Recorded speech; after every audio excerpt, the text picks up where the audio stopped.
racist chef publicly humiliates black sous chef unaware. She's the restaurant's new owner. The clang of steel pots rattled against the stovetop as steam curled toward the ceiling. The aroma of basil and charred tomatoes hung thick in the air, mingling with the hiss of pans as a bustling kitchen squad hurried to fill orders. It was Friday night, peak hour at Le Bon Voyage, the famed upscale eatery in the heart of downtown. Every table in the front dining room was booked solid, and the waiting list stretched a mile. Customers expected perfection on the plate and seamless service. In that chaotic swirl, Chef Julien Laurent reigned from behind a gleaming countertop, barking instructions in a thick French accent. His reputation as a culinary genius preceded him, as did his infamous temper. He stood at the pass, scanning plated dishes with an unyielding glare. A tall man with a neatly trimmed beard and a crisp white coat, Chef Laurent commanded respect, or, if that failed, fear. Servers shuffled forward, collecting each finished plate after he gave a final nod. When he cursed or snapped, it carried the weight of a star chef who believed his skill placed him on a pedestal above mere mortals. No one in the kitchen dared contradict him, not even the seasoned line cooks who had been there for years. Except that night, a new sous-chef had joined them. Emily Blackwell, a black woman of subtle confidence and sharp skill. She was tall, with her hair tucked under a neat cap, and her brown eyes took in everything at a glance. Over the course of a few hours in that frenetic environment, she had demonstrated her technique was impeccable. Her brunoise cuts were identical, her pan-seared scallops were golden perfection, and her timing was on point. Other line cooks whispered among themselves that she was definitely skilled, possibly too skilled for a newbie. Chef Laurent, however, bristled at her presence from the moment she stepped in. He couldn't quite articulate why, or perhaps he didn't want to. He only felt a certain vexation that she had been placed in his kitchen by the owners, some new arrangement he hadn't agreed to, and the fact that she was black, a woman, and evidently young enough to be inexperienced in his eyes didn't help. He perceived a threat to his domain, so from the start, he hurled small barbs disguised as instructions. "Where did you train, girl?" he snarled at her, stirring a pot of lobster bisque with brisk gestures. "Because if you can't keep up here, you'd best pack your knives and go back to culinary school." Amani, for her part, answered calmly, never flinching. CIA in Hyde Park, with externships in Italy and New Orleans. She tried to keep her voice neutral, focusing on her station. Her battered, personal set of knives gleamed each time she pulled one out. Clearly well used, well loved. Laurent sniffed dismissively. "CIA, ha! We'll see if your fancy training matches my standards. Stay on the garnish station for now and do not overstep. Understood?" She merely nodded, though her jaw clenched tight. She recognized the tension. She had worked under other arrogant chefs who fixated on power more than cooperation. Many welcomed her skill, but just as many tried to sabotage her. She had hoped this place, known for artistry and supposedly progressive values, would be different. She resolved to keep her head down, do her job, and see how the night ended.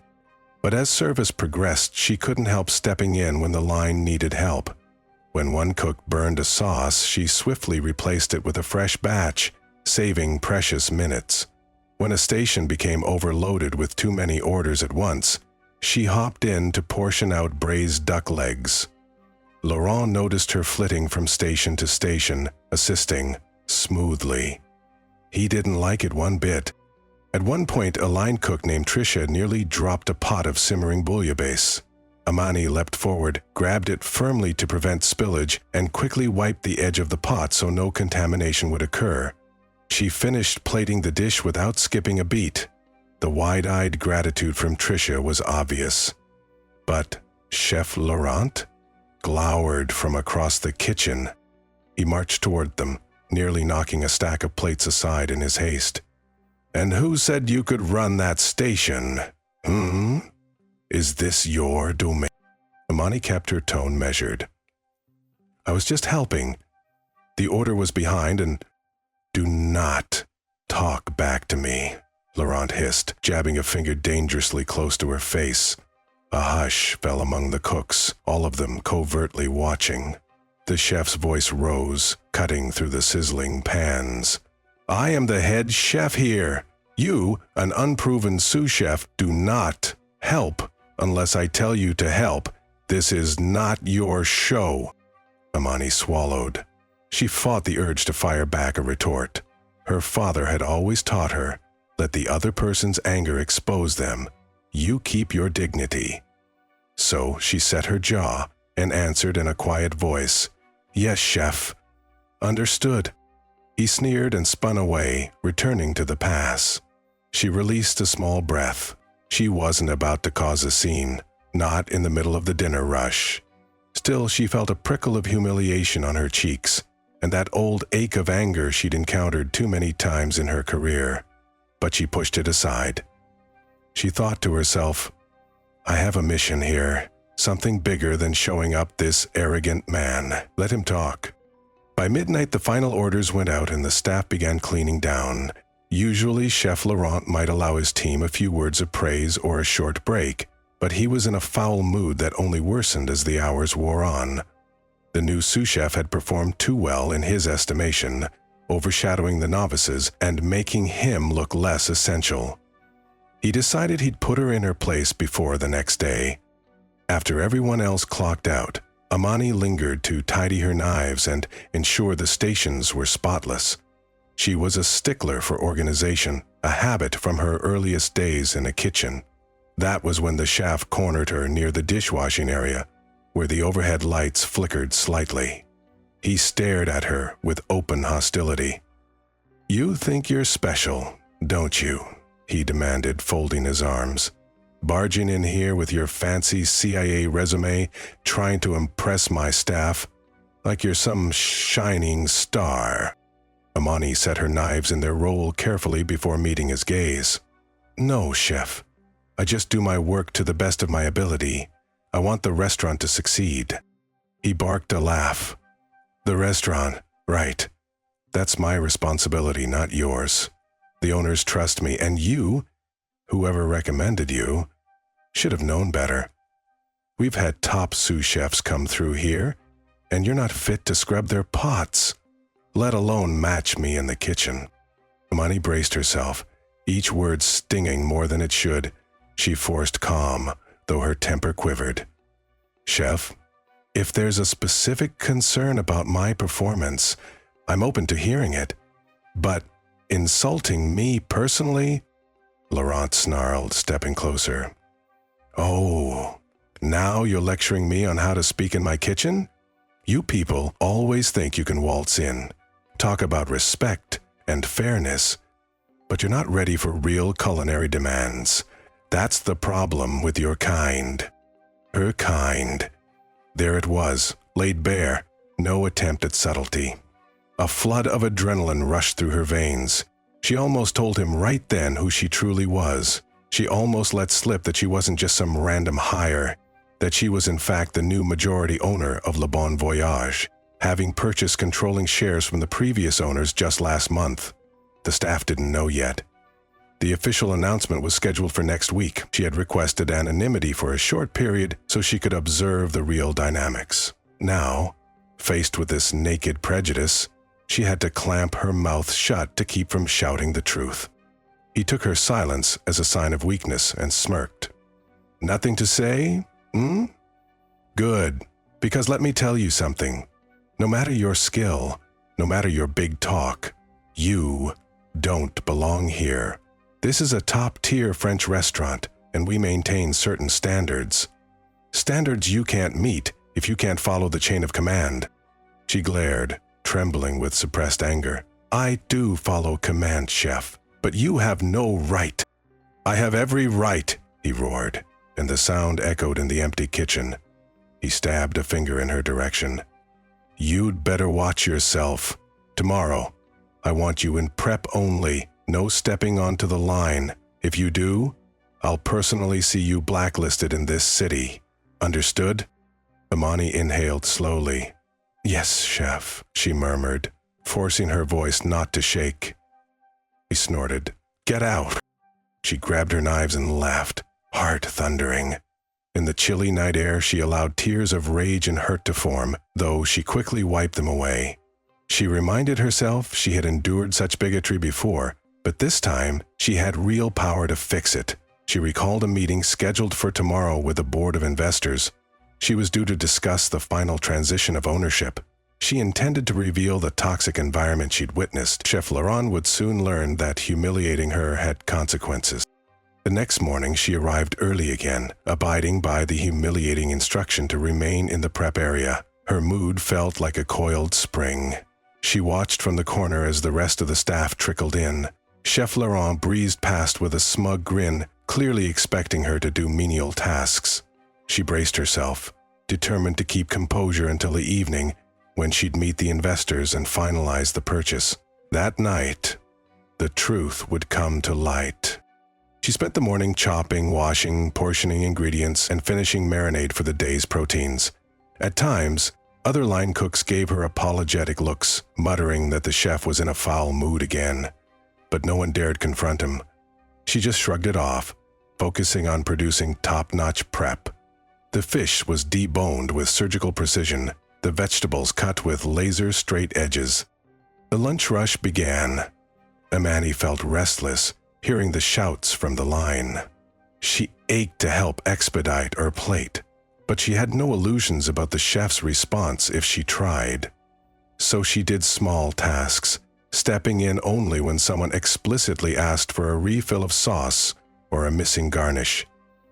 Even then, the chef's eyes followed her like a hawk, as awaiting to pounce on any perceived mistake. By late afternoon, she received a text from Martin, her business lawyer, confirming the investors' meeting was set for 7 p.m. in the private dining room upstairs. She glanced at the clock. 4 more hours. She could manage that. She typed back a quick acknowledgement, anticipation building. Meanwhile, out in the main kitchen, Laurent had begun orchestrating dinner service. The restaurant opened for dinner at 5:30, so the staff scurried to set up stations. Amani continued in prep, saying little, though she noted that Chef Laurent seemed especially eager to display his authority, snapping at everyone, scolding minor errors, and belittling the waitstaff. She realized it wasn't only her who received abuse. He was an equal opportunity tyrant, though with her he added a racist edge. Service kicked off, tables filled, the hum of conversation drifted from the dining room. The special that night was duck à l'orange, and the tickets poured in. Amani, despite being exiled to the back, kept her ear tuned. She overheard tension building on the line. Tricia, the line cook, was struggling to keep up with the sauce station, which required both the duck sauce and the fish sauce for other entrees. Soon she was running behind. Amani caught a glimpse of the flustered expression on Tricia's face as the order ticket stacked up. Chef Laurent cursed at her, demanding she hurry. Another line cook was too busy with the grill to help. Amani knew precisely how to handle this volume, having run sauce stations in bigger restaurants. The logical step would be to step in.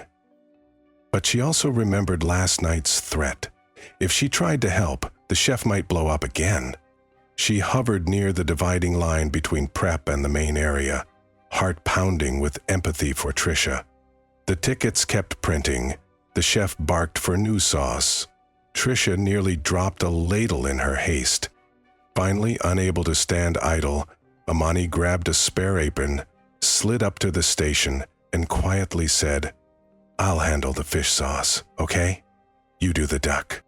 Tricia exhaled relief. "Thank you," she whispered. Together, they managed to clear half the backlog in minutes.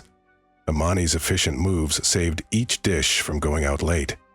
The servers, noticing the improvement, took the plates quickly with grateful nods. For a short while, it seemed like a rescue. Then Chef Laurent noticed. He stormed over with eyes blazing. "Did I not say you were to remain in prep?" Tricia tried to explain. "Chef, it's my fault. I asked her." Laurent dismissed her with a wave. "Silence! This is between me and the interloper." He turned on Amandi. "What is it about my orders you can't understand?"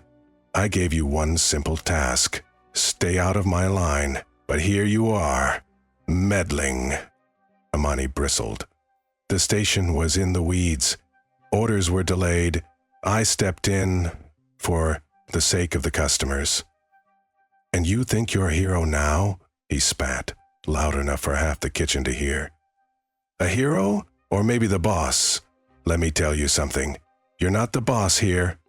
You're just another incompetent nobody." A hush fell. Even the busy clatter seemed to pause. A server waiting to pick up plates froze mid-step. The line cooks stared at their cutting boards. Chef Laurent advanced, pointing at Amani in front of everyone.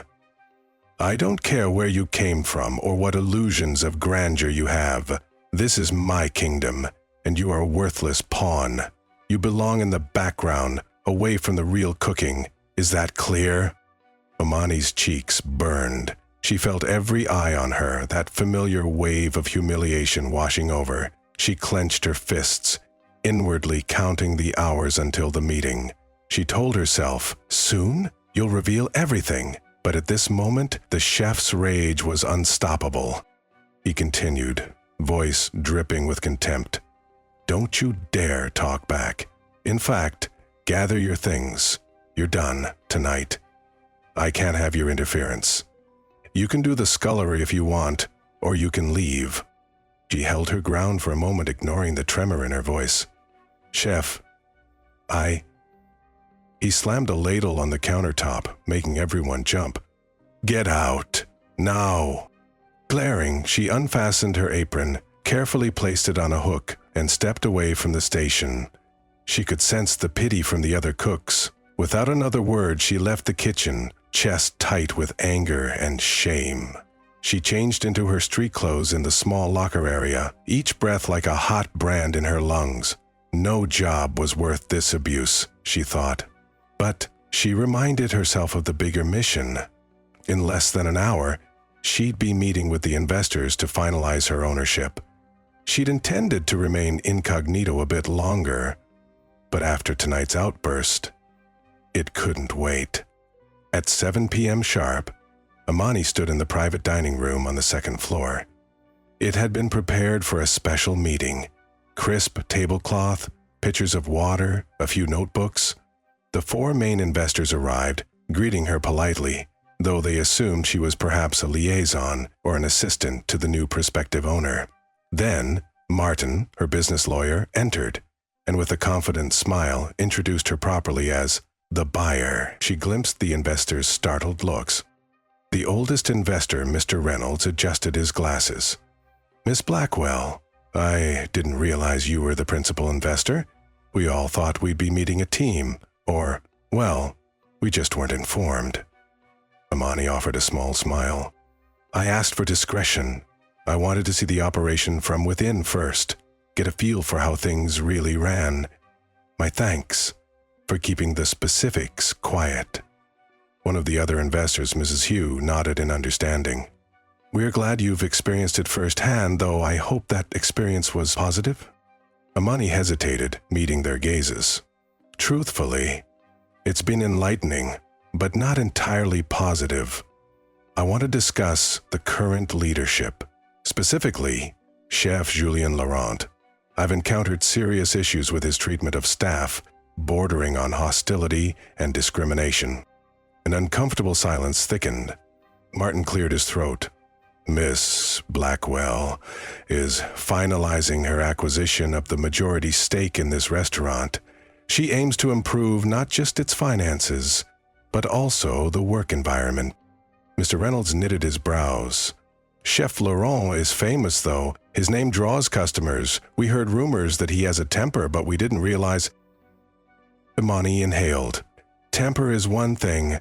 Racism and harassment are another. I've been singled out, humiliated in front of the team. I've also observed how he bullies others. If I am to take ownership, we must address this." The investors exchanged wary glances. None wanted to provoke the chef who was integral to the restaurant's brand. Yet the potential legal or ethical ramifications of ignoring discrimination weighed on them. Ms. Hu ventured, You're certain it's racism specifically, not just his standard harshness? Amani recounted the incidents, including the explicit references to her kind. She described how he'd repeatedly undermined her, culminating in that night's public humiliation. The board members listened, some wincing. They realized this was bigger than just an attitude problem. When she finished, Martin stepped in. "We have no intention to damage the restaurant's reputation, but Ms. Blackwell is prepared to reorganize management if necessary. Chef Laurent's presence is valuable, but not at the cost of a toxic culture." One investor murmured, "Could we reach a compromise? Perhaps a stern warning to Laurent? Or new guidelines?" Amani pressed her lips together. "I'm not out to ruin him, but I won't allow him to continue humiliating staff. He must drastically change or step down from the leadership role. I'd prefer to keep him if he's willing to reform, but if not, I'm prepared to replace him." The group mulled it over, flipping through contract documents. Eventually, they concurred that the final decision would rest with the new owner, Amani. They only requested she handle it discreetly to avoid negative publicity. She agreed.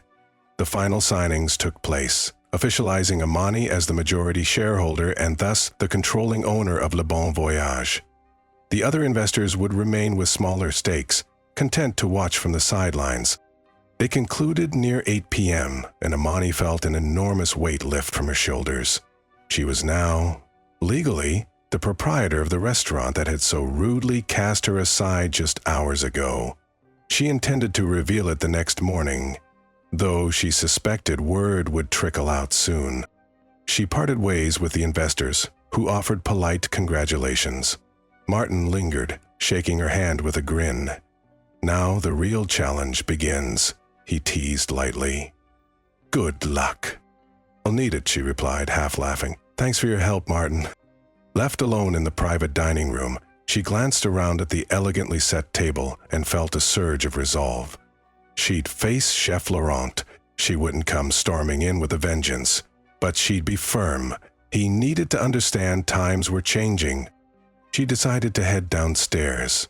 Service was still in full swing with the dinner crowd going strong.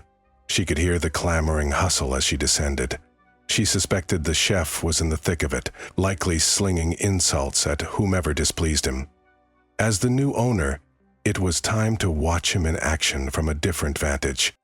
She slipped into the dining area, a small smile forming at the sight of satisfied customers enjoying lavish plates. She recognized some of the dish presentations from her own prep. The atmosphere was refined, with white tablecloths and a softly lit chandelier. Servers glided between tables. It was easy to forget the chaos that thrived behind the kitchen doors. A hostess approached, politely. "Good evening, do you need a table?" Amani shook her head gently. "I'm just observing. No need for a seat." She offered a reassuring nod. The hostess let her pass, slightly confused. At the edge of the dining floor lay the open corridor to the kitchen. She stood there a moment, hearing the frenzy beyond. She watched through the window in the swinging door. Chef Laurent was at the center, manning the pass, shouting, "Fire table 12! Where's my garnish for table 8?" The staff scurried. A wave of complicated emotion washed over Amani. She now owned this entire place. With a single directive, she could remove him or keep him. She inhaled, mustering her courage. She pushed open the door and stepped in. The immediate wave of heat, steam, and the aroma of roasting meats enveloped her. Cooks scrambled around as the chef barked orders. At first, no one noticed her. She walked purposefully to the center of the room. Then Tricia spotted her, eyes going wide. Another line cook froze, ladle in hand. Gradually, heads turned. When Chef Laurent finally glanced up, he did a double take, disbelief wrinkling his forehead. "What are you doing here?" he spat, half laughing in condescension. "I thought I told you to get lost." A hush fell among the staff. Amani remained calm, though inside her heart pounded. "Yes, chef, you did, but I have something important to announce." He sneered. "Really now, you've chosen the worst time. Do you see we're busy?" Maybe you want to sabotage service? Spare me the drama." Amani's voice rose just enough to be heard by all. "I'm the new owner of Le Bon Voyage," she stated, each word deliberate. The entire kitchen seemed to inhale as one. Tricia's jaw dropped. Another cook nearly let a pan slip from his grip.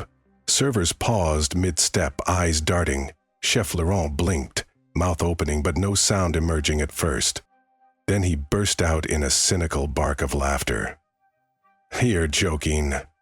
Is this some pathetic attempt to impress me? A new owner? A line cook? Don't be ridiculous." She reached into her blazer pocket. She donned it again after retrieving it from her locker and produced the signed contract summary. "I finalized it tonight with the board. Here's the documentation. I'm not here as your subordinate. I'm here because I have controlling shares and legal rights as the major stakeholder." He stared at the papers, taking a step back. A wave of confusion, then anger, twisted his features. "But that's impossible." She pressed on, ignoring his sputtering. "I came in secretly to observe the kitchen environment. I wanted to see how staff are treated, how well the chef fosters teamwork, and what I found is a culture of fear and blatant discrimination." She locked eyes with him. "Your behavior specifically has been unacceptable."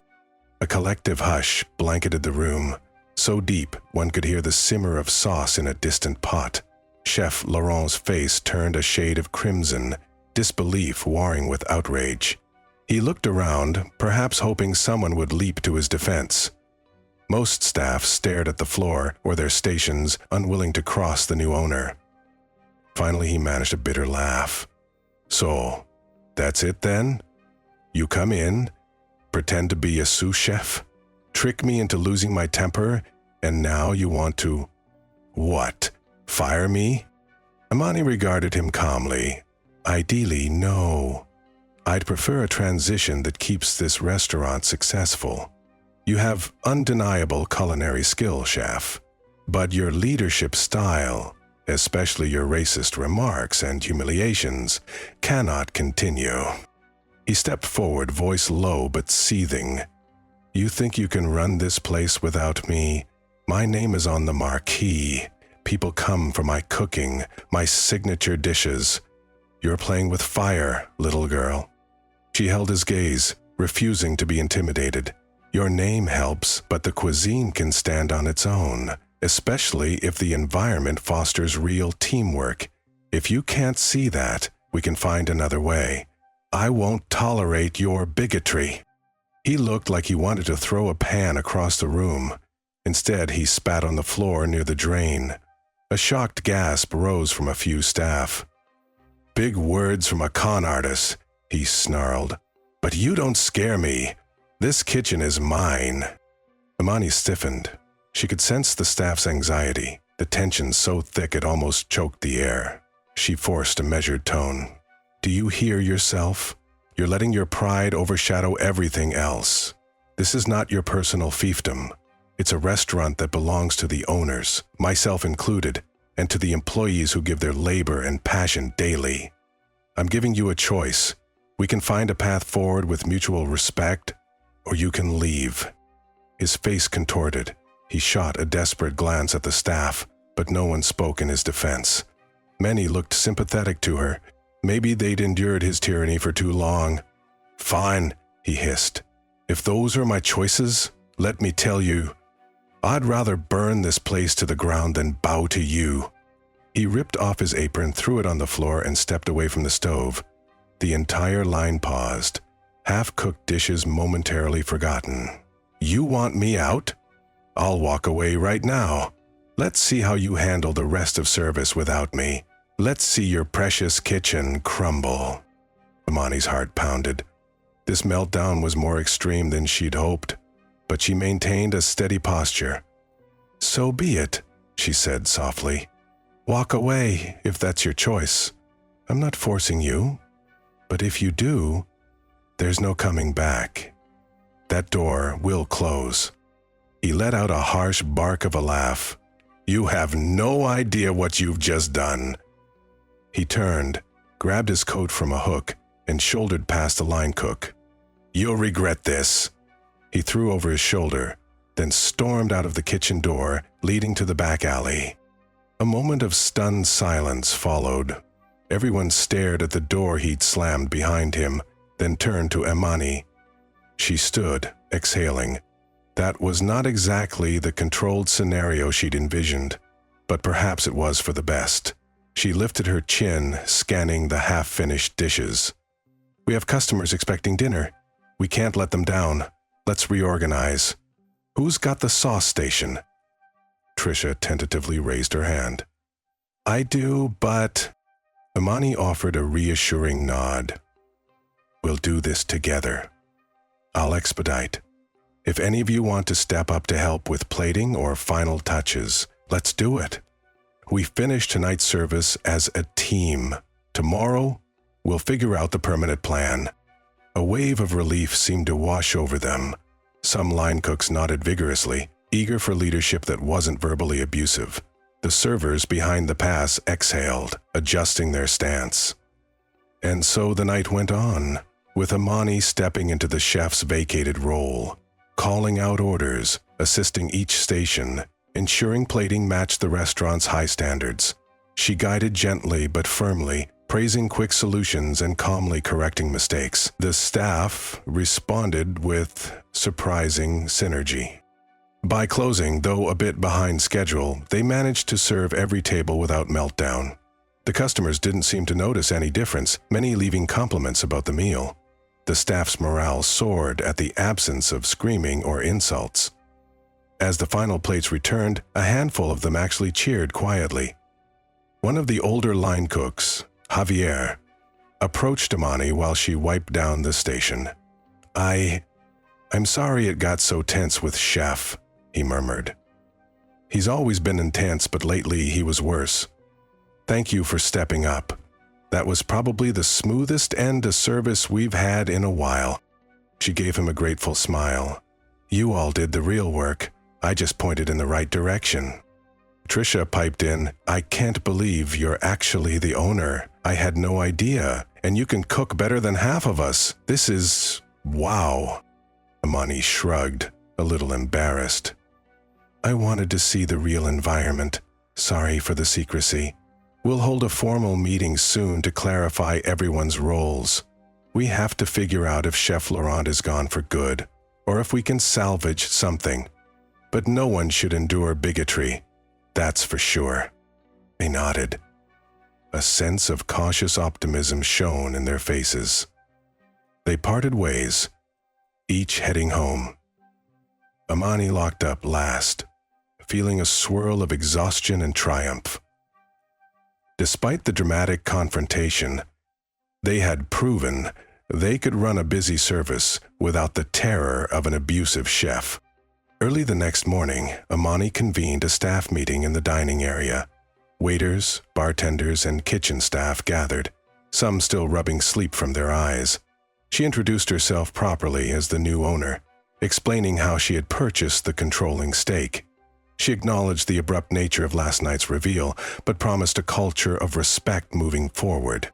Questions arose about Chef Laurent's status.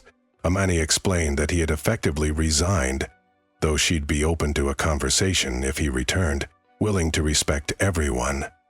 She also stated she was actively seeking an executive chef to collaborate with her.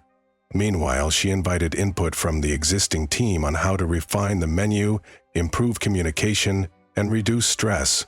They seemed excited, albeit wary, as if they'd never been asked for their opinion. A new wave of dinner reservations loomed that evening, so they needed a plan. Imani decided to step in as interim head chef. Some staff worried whether customers would revolt without Chef Laurent's name on the marquee. Imani reasoned that his name was just one asset, but the quality of the food and the service truly made or broke the restaurant. If they maintained excellence, clients would stay loyal. Throughout that day, the news of Chef Laurent's departure trickled to the press. Rumors swirled about a meltdown, about a new minority owner. A few local food bloggers sniffed around for juicy details. The staff, following Amani's request, kept the story positive. "We're excited about the new direction," they said, refusing to dwell on the chef's humiliating exit. In the late afternoon, as Amani meticulously prepped the day's specials with a handful of line cooks, her phone buzzed. A text from an unknown number read, "You think you can run my restaurant? You'll regret crossing me." She guessed it was from Chef Laurent. She inhaled slowly, then blocked the number. She didn't have time for threats. If he tried anything, she'd rely on security or legal recourse. That evening, Amani donned a crisp white coat, sans name embroidered, and took her place at the pass. The staff rallied. Orders poured in. She orchestrated the line with calm precision, delegating tasks, stepping in to finish plates, keeping the atmosphere surprisingly lighthearted. The difference was palpable. No one cowered in fear. Instead, they worked in harmony. The service soared. Customers left satisfied. By the night's end, not a single complaint had reached them about missing the old chef. The staff quietly celebrated with a short toast after close. Amani smiled among them, feeling more at ease than she had in weeks. A sense of belonging and possibility pervaded the space. However, the next few days brought complications. First, some critics who worshipped Chef Laurent demanded interviews, wanting to know why he'd vanished. Amani gave a measured statement. "We have parted ways due to creative differences and a commitment to fostering a positive workplace." Some critics tried to spin it as though she'd ousted him unfairly. Others championed the story of a new female black owner shaking up the scene. Second, a handful of loyal customers specifically asked for Laurent's presence. The restaurant fielded calls from those worried about losing his signature flair. In response, Amani and the kitchen team adapted certain signature dishes to remain, but also introduced fresh creations that showcased the staff's collective skill. Slowly, diners realized the food was still outstanding, maybe even better, thanks to a happier brigade. Meanwhile, Amani received a letter from Chef Laurent's lawyer accusing her of orchestrating a campaign to humiliate and remove him. She calmly forwarded it to Martin, her lawyer, who assured her it held no real weight, since Chef Laurent had walked out on his own. She also recognized it as further evidence of his anger. She refused to be bullied. A turning point came one evening when a top local food critic known for candor arrived unannounced. Amani recognized him from a photo. A tall man with a notebook in hand, she discreetly prepared the best of the menu. The entire kitchen executed flawlessly. The next day, the critic's piece in the local magazine read, "Le Bon Voyage survived shakeup, emerges stronger. Under new leadership, the establishment's cuisine remains top-notch, and the atmosphere is friendlier than ever. Chef Laurent's departure may be shocking, but the kitchen's new synergy might surpass what came before." The positive review buoyed staff morale. Customers began flocking in again, intrigued by the new synergy. Amani gracefully took center stage, greeting certain patrons, ensuring each dish was served at peak quality. Her kitchen staff followed her lead, leaning into the collaborative environment. In staff meetings, they brainstormed new seasonal dishes that combined classic French techniques with global influences, an idea that thrilled many line cooks who had backgrounds from around the world. Backstage, some staff quietly confided they felt safer, more respected since Chef Laurent left. Trisha admitted to Amani that she'd planned to quit if the abuse continued. "But now, I'm staying," she said, smiling. "You gave us hope." Amani felt a rush of pride and gratitude. This was why she'd stepped in, to cultivate a culinary space that celebrated diversity, not crushed it. About a month later, the final blow to Laurent's threatened lawsuits arrived. The city's top restaurant association refused to side with him, citing multiple staff testimonies about his toxic leadership. Realizing he had no backing, he dropped the legal threats. Word reached Amani that he'd left town for a smaller city, seeking a fresh start. She felt a mix of relief and sympathy, He was a talented chef undone by his own prejudice. She wished he'd chosen a path of reform. But people rarely changed unless forced. In the months that followed, Le Bon Voyage thrived under Amani's guidance. She hired a talented friend from her CIA days as an executive chef, a Haitian-French culinary master who seamlessly melded tradition with innovation. They adjusted the menu to highlight rich flavors from multiple cultures while still keeping the restaurant's signature style. Critics raved, reservations soared, the staff felt a renewed sense of purpose. Some even said the place had never been so unified or so imaginative.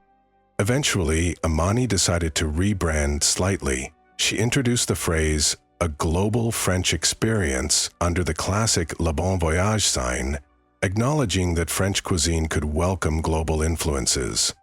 The staff marveled at how, in the space of a few months, the restaurant had pivoted from fear to creativity. Looking back, Amani marveled at the irony of her journey. She'd arrived incognito, only to be publicly humiliated by a racist chef who never guessed she was the new owner. That searing moment of shame turned into a catalyst for a better, brighter path. For her, for the employees, and for the clientele who craved both exquisite food and an inclusive ambiance. One quiet afternoon, months after the meltdown, Amani paused in her new office, a cozy room near the kitchen.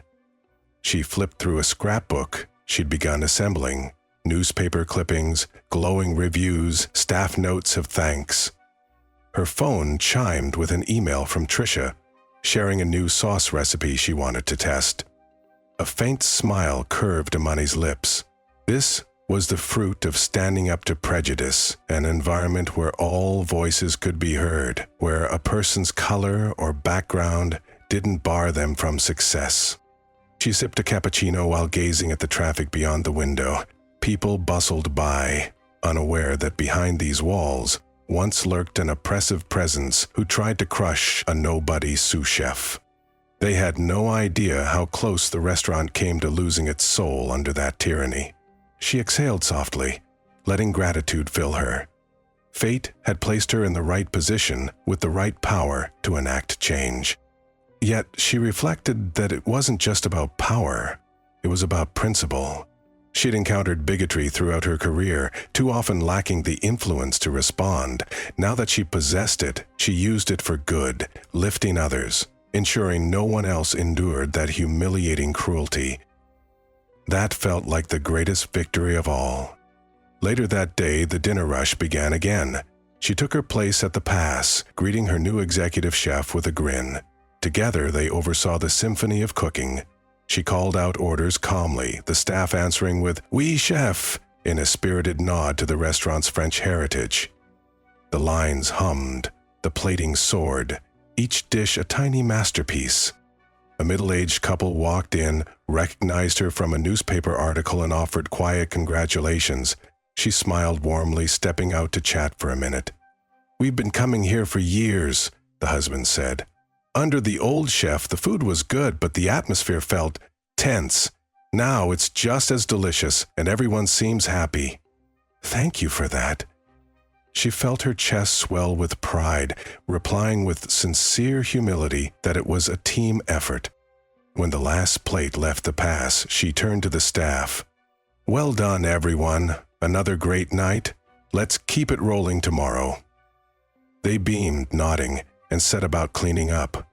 No one cowered, no one shrank from a biting remark, for there was no such remark. Instead, they chatted about new ingredient ideas, tomorrow's reservations, or the gentle jabs about soccer teams.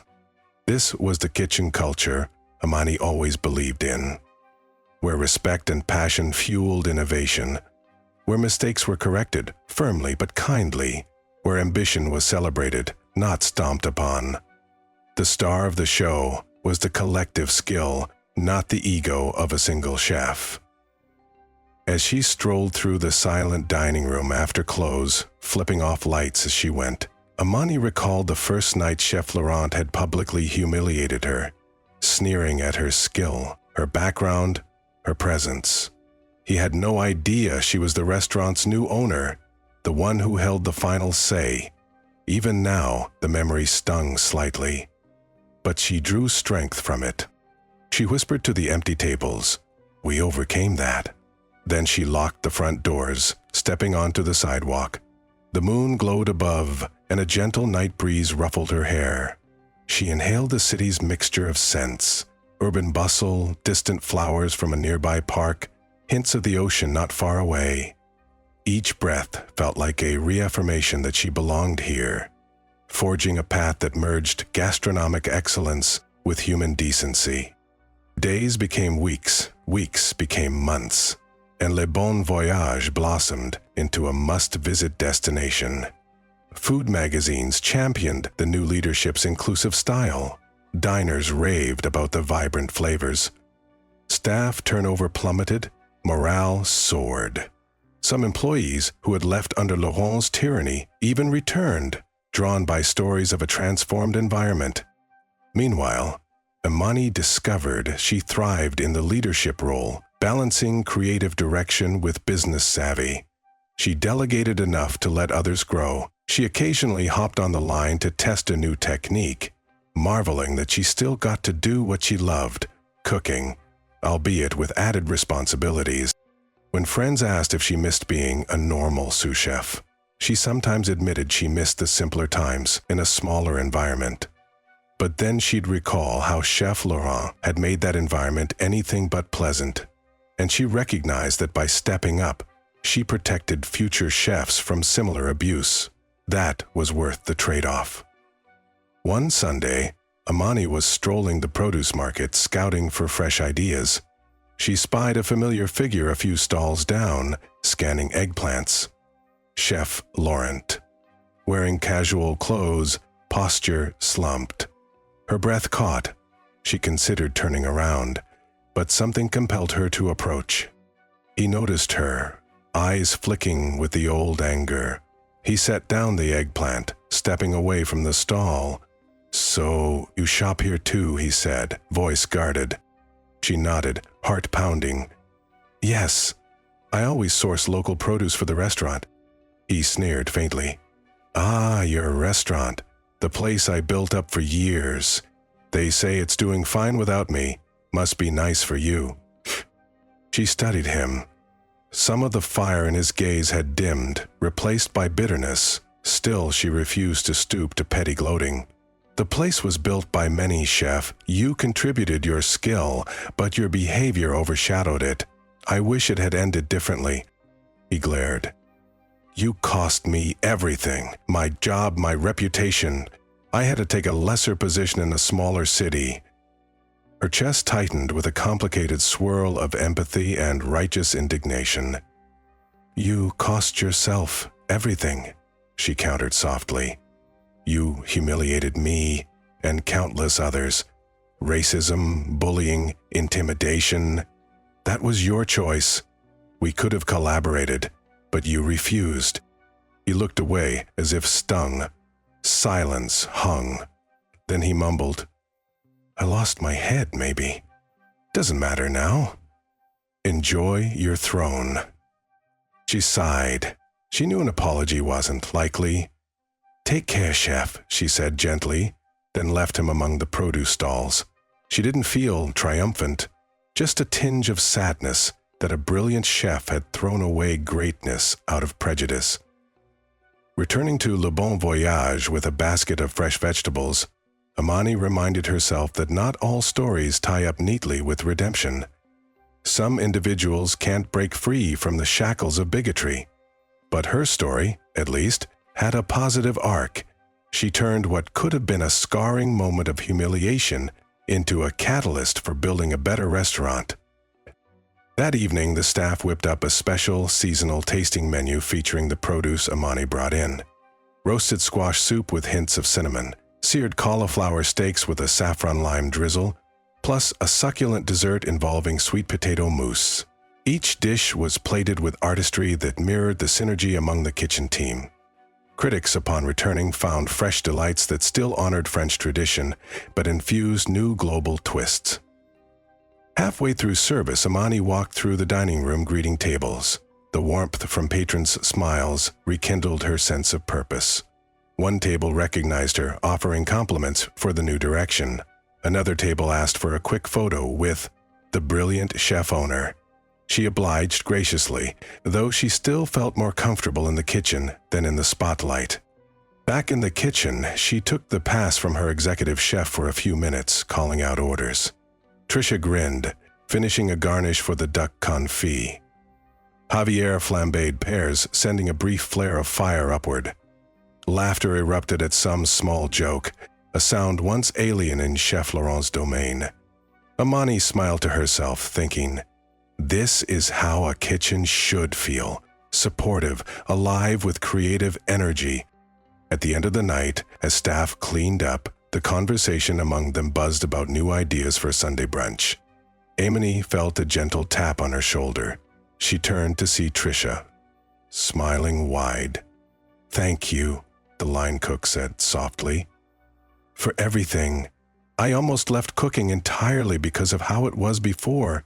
Now I remember why I love it." Amani's eyes prickled with gratitude. "Thank you for sticking around. I'm so proud to see everyone shining." Later, after the last pot was washed and the stoves cooled, Amani lingered alone in the quiet kitchen. She reflected on the journey from that first humiliating confrontation to this thriving, harmonious staff. The memory of Chef Laurent's finger jabbing at her, telling her she didn't belong, no longer felt painful. It felt like a testament to what she'd overcome. A reminder that hate can be dismantled by courage and rightful authority. She locked up the back door, stepping into the still night. The moonlight spilled across the alley. She recalled the chef's furious exit that night, his vow that she'd regret crossing him. She hadn't. The restaurant soared, her staff felt safe, customers lined up for reservations. The industry praised the shift in culture. And she was simply fulfilling her dream, leading a top-tier eatery with authenticity and warmth. Yes, the press might forever label the story as the racist chef who humiliated the new black sous-chef, an anecdote of ignorance overshadowed by poetic justice. But for Amani, it wasn't about revenge or headlines. It was about forging a better space. She walked to her car, inhaling the crisp air, and let a contented smile curve her lips. Tomorrow would bring another busy day, more dishes to create, more guests to delight. She welcomed it all, confident in the knowledge that in this kitchen, no one would ever again be told they didn't belong.